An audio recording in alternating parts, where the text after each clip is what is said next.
Dahsyat! Begini penampakan kekuatan armada laut Majapahit yang dikomandani Empu Nala hasil artificial intelligence. Armada kapal perang Majapahit berderet-deret di Laut Jawa. Berbagai jenis kapal bersiaga, dengan kekuatan penuh lengkap dilengkapi persenjataan mematikan. Kapal-kapal perang ini siap digerakkan untuk pertahanan maupun ekspansi ke berbagai wilayah. Kapal-kapal perang canggih pada zamannya, dengan prajurit-prajurit yang tangguh tersebut, dipimpin oleh sesosok laksamana yang sangat tangguh dan jago membuat kapal perang. Sosok gagah di tengah gelombang samudera itu, adalah Empu Nala. Gambaran berbagai jenis kapal yang dilengkapi meriam modern di zamannya, serta sosok gagah laksamana Empu Nala tersebut, coba diungkap dengan bantuan artificial intelligence AI, atau kecerdasan buatan yang diunggah akun Instagram @ainusantara. Dalam unggahan @ainusantara, terlihat begitu dahsyatnya armada laut Majapahit, saat kerajaan terbesar di Asia Tenggara itu dipimpin Raja Hayam Wuruk, dengan dukungan Mahapati Gajah Mada, dan Laksamana Empu Nala. Doktrin Jales Veva Jayamahe, yang bermakna, justru di lautan kita menang, atau, kejayaan kita ada di laut. Begitu mampu diterjemahkan dengan baik oleh Laksamana Empu Nala, saat memimpin kekuatan armada laut Kerajaan Majapahit. Panglima Angkatan Laut Kerajaan Majapahit tersebut, memiliki strategi kemaritiman yang handal hingga Kerajaan Majapahit mampu menguasai setiap jengkal samudera Nusantara pada abad 13, saat Prabu Hayam Wuruk bertahta. Bak dua sisi mata uang yang tak dapat dipisahkan. Mahapati Gajah Mada, dan Laksamana Empu Nala, menjadi juru taktik dan strategi kemiliteran yang membawa Majapahit menguasai Nusantara, dan sangat disegani oleh bangsa lain. Empu Nala sebagai Panglima Angkatan Laut Kerajaan Majapahit, yang banyak diulas oleh Agus S. Serono dalam buku, Jayaning Majapahit, Kisah Para Kesatria Penjaga Samudra, dan Irawan Djoko dalam buku berjudul, Majapahit Peradaban Maritim. Disebut memiliki strategi jitu, dengan menempatkan puluhan kapal perangnya untuk menjaga 5 titik penting perairan Nusantara. Armada-armada perang Kerajaan Majapahit itu, antara lain ditempatkan di barat Sumatera, yakni Armada Gugus Pertama. Tugasnya, yakni sebagai penjaga Samudera Hindia. Armada Gugus Pertama ini dikendalikan oleh seorang laksamana yang berasal dari Jawa Tengah. Sementara Armada Gugus Kedua Kerajaan Majapahit kapal perang penjaga Laut Kidul, atau sebelah selatan Jawa di bawah pimpinan seorang laksamana putra Bali. Armada Gugus Ketiga bertugas menjaga perairan Selat Makassar, dan wilayah Ternate, Tidore, serta Halmahera, di bawah pimpinan seorang laksamana putra Makassar. Sedangkan Armada Gugus Keempat Majapahit menjaga Selat Malaka, dan Kepulauan Natuna, di bawah pimpinan seorang laksamana dari Jawa Barat. Dan yang terakhir adalah Armada Gugus Kelima Majapahit menjaga Laut Jawa, sampai ke arah timur hingga Kepulauan Rempah-Rempah Maluku. Armada Gugus Kelima yang biasanya dipimpin laksamana dari Jawa Timur ini, mengibarkan bendera Majapahit dan bendera emas simbol Istana Majapahit. Kapal bendera ditempatkan di setiap armada gugus kapal perang Majapahit, yang menjadi tempat kedudukan pimpinan komando tertinggi bagi semua kapal penyerang, kapal perbekalan, dan pelindung kapal bendera.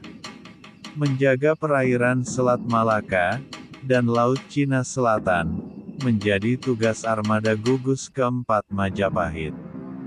Tugas yang diemban sangat berat.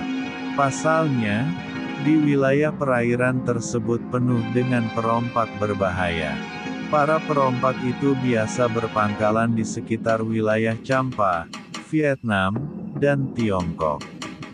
Untuk membantu tugas armada gugus keempat Majapahit yang menjaga Selat Malaka, biasanya dibantu armada pertama penjaga Samudera Hindia.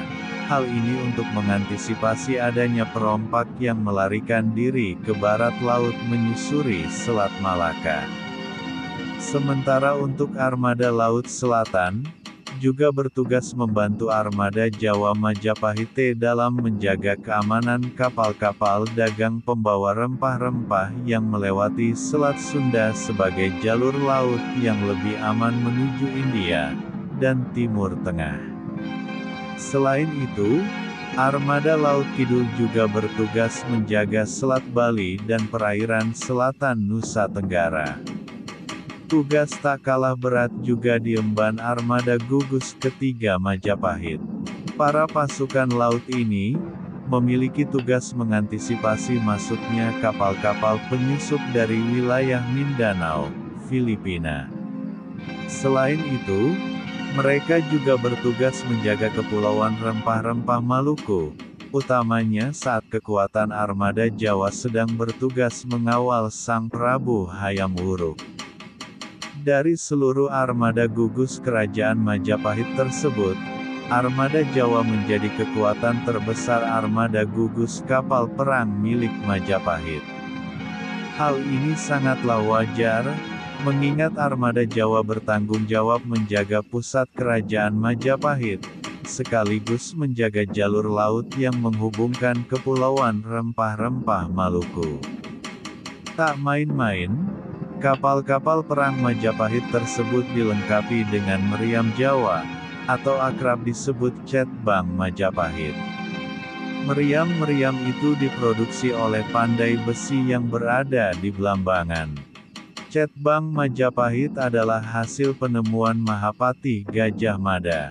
Kemampuannya menciptakan meriam tersebut diperoleh saat masih kanak-kanak, karena diduga Gajah Mada sempat diasuh oleh tentara Mongol atau Tartar yang menyerang kerajaan Singasari. Dilansir dari laman kebudayaan.kemdikbud.go.id disebutkan, China sudah menggunakan meriam untuk berperang, yakni pada masa dinasti Song.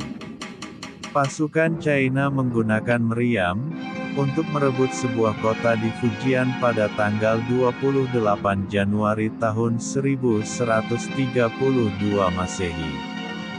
Sementara untuk semua jenis kapal Majapahit, mulai dari kapal perbekalan sampai kapal bendera adalah kreasi jenius dari Empu Nala yang sekaligus seorang laksamana laut andal. Kapal-kapal Majapahit itu diciptakan Empu Nala dari sejenis kayu raksasa yang hanya tumbuh di suatu pulau rahasia. Hal ini membuat kapal-kapal Majapahit cukup besar pada masa itu. Kehadiran Laksamana Nala sebagai Panglima Angkatan Laut Kerajaan Majapahit berawal dari kesadaran Gajah Mada untuk meminta bantuannya. Gajah Mada yang telah mengucapkan Sumpah Palapa, menyadari tidak mungkin dapat mewujudkan sumpahnya menguasai Nusantara, hanya mengandalkan jalur darat. Kala Sumpah Amukti Palapa diucapkan Sang Mahapati Kerajaan Majapahit, Pulau Bali, Sumatera, Kalimantan, Sulawesi, dan Tumasik, Singapura, belum berada di bawah panji kekuasaan Majapahit.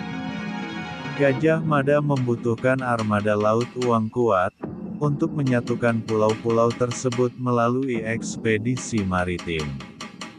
Kala itu, Majapahit sebenarnya sudah memiliki angkatan laut. Angkatan laut itu menggunakan kapal-kapal perang bekas tentara Mongol, yang dikirim oleh Kubilai Khan untuk menaklukkan Jawa, pada saat pemerintahan Kertanegara. Kekuatan angkatan laut kerajaan Majapahit kala itu masih sangat lemah. Gajah Mada memberanikan diri meminta bantuan dari Laksamana Nala untuk memperkuat Angkatan Laut Kerajaan Majapahit.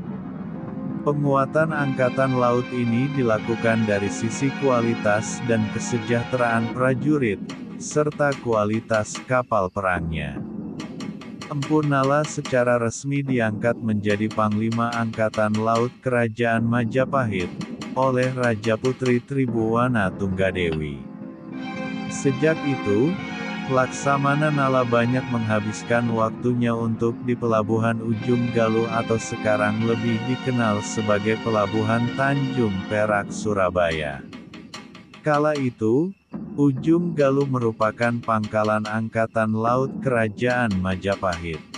Bagi Empu Nala, dunia kemaritiman bukan hal yang asing lagi, karena dia dibesarkan di wilayah pesisir. Selama berada di pangkalan militer Angkatan Laut Kerajaan Majapahit, dia langsung mempelajari konstruksi kapal perang peninggalan tentara Mongol. Dari hasil penelitian yang dilakukan Laksamana Nala, akhirnya dapat ditemukan kelemahan dari kapal perang peninggalan tentara Mongol, yang menjadi kekuatan utama Angkatan Laut Majapahit. Salah satu kelemahannya adalah bentuk badan kapal yang gemuk sehingga mempersulit sistem navigasi kapal. Berangkat dari data tersebut, Empu Nala akhirnya merancang bentuk kapal yang ideal bagi Angkatan Laut Majapahit. Dia mampu merancang badan kapal yang lebih ramping namun kapasitasnya jauh lebih besar daripada kapal sebelumnya. Kapal hasil desain Empu Nala tersebut mampu menampung ratusan prajurit Angkatan Laut Kerajaan Majapahit, beserta perbekalan untuk hidup selama 1 tahun di tengah lautan, dapat untuk mengangkut puluhan ribu kuda. Selain desain yang sangat bagus, kapal perang Angkatan Laut Majapahit juga dilengkapi meriam cetbang yang dikenal dengan keganasannya dalam setiap pertempuran. Meriam karya Gajah Mada yang dipasang di kapal-kapal perang Angkatan Laut Majapahit tersebut, membuat para pelaut dari Eropa ciut nyalinya. Pembenahan di internal Angkatan Laut Majapahit, akhirnya mampu dituntaskan oleh Laksamana Nala. Bermodal kekuatan internal yang utuh, Laksamana Nala mulai memimpin ekspedisi maritim Kerajaan Majapahit ke seluruh Nusantara. Tentunya ekspedisi maritim ini juga langsung di bawah pengawasan Gajah Mada. Pada sekitar tahun-tahun 1339 sampai tahun 1341, Angkatan Laut Majapahit yang dipimpin oleh Laksamana Nala berhasil menundukkan seluruh Nusantara bagian barat, yang dimulai dari Kerajaan Samudra Pasai, berlanjut ke seluruh Pulau Sumatera, Semenanjung Melayu, dan berakhir di Kalimantan. Ekspedisi Majapahit ke Tanah Samudra Pasai, dinilai para ahli sejarah merupakan ekspedisi terbesar selama Kerajaan Majapahit berdiri. Yakni, mengikut sertakan 400 kapal, di mana masing-masing kapalnya mampu menampung 200 sampai 1,000 orang. Laju ekspedisi Kerajaan Majapahit terus berlanjut. Salah satunya dilakukan pada tahun 1343. Bersama-sama dengan Mahapati Gajah Mada, Laksamana Nala mampu menaklukkan Nusantara Timur, yakni mulai dari Bali, Lombok, Sumbawa, Seram, Sulawesi, dan berakhir di Dompo. Di bawah komando Laksamana Nala, Angkatan Laut Kerajaan Majapahit menjadi angkatan laut terbesar dan terkuat di dataran Asia Tenggara. Angkatan Laut Kerajaan Majapahit di bawah pimpinan Laksamana Nala, memiliki sekitar 40.000 tentara. Kekuatan ini membuat Majapahit disegani di kawasan Asia Tenggara, bahkan hingga Kekaisaran China. Laksamana Nala menjadi Panglima Angkatan Laut Permata Kerajaan Majapahit, yang memiliki kejeniusan tinggi pada zamannya. Saat belum ada sekolah kelautan, Laksamana Nala mampu menciptakan kapal-kapal canggih dengan bermodalkan hasil mempelajari kapal-kapal perang milik bangsa Mongol. Berkat tangan dingin Laksamana Nala, kekuatan Angkatan Laut Kerajaan Majapahit menjadi sangat dahsyat dan tak terkalahkan. Kekuatan maritim ini menjadikan kedikdayaan Majapahit melegenda hingga kini. Sesudah Laksamana Nala dan Mahapati Gajah Mada mangkat, secara nerangsur-angsur kedikdayaan Majapahit melemah. Berbagai pemberontakan yang berujung pada perang saudara membuat Majapahit semakin lumpuh. Kondisi karut-marut ini juga terjadi pada angkatan lautnya, di mana saat terjadi perang Paregrek, kapal-kapal perang karya Laksamana Nala terlibat saling serang, sehingga kehancuran armada laut kerajaan Majapahit itu tak dapat dihindarkan lagi.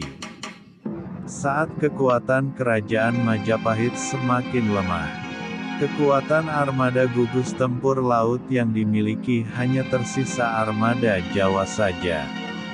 Armada Jawa yang bertugas mengawal Laut Jawa, dan jalur laut menuju Kepulauan Rempah-Rempah, semakin terdesak dengan hadirnya bangsa kulit putih Eropa.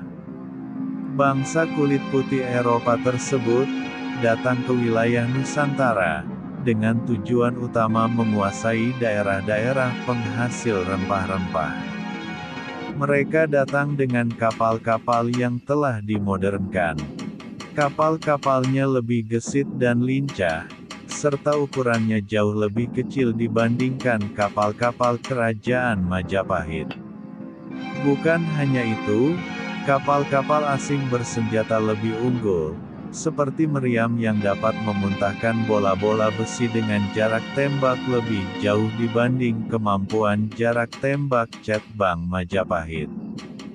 Majapahit akhirnya berangsur lenyap dari peradaban. Namun, namanya hingga kini tetap abadi sebagai bangsa adikuasa dari Asia Tenggara. Kebesaran Majapahit tak terlepas dari peran Sang Laksamana Nala, yang dengan gagah berani menerjang ganasnya ombak lautan, menegakkan panji-panji kedaulatan di setiap wilayah Laut Nusantara.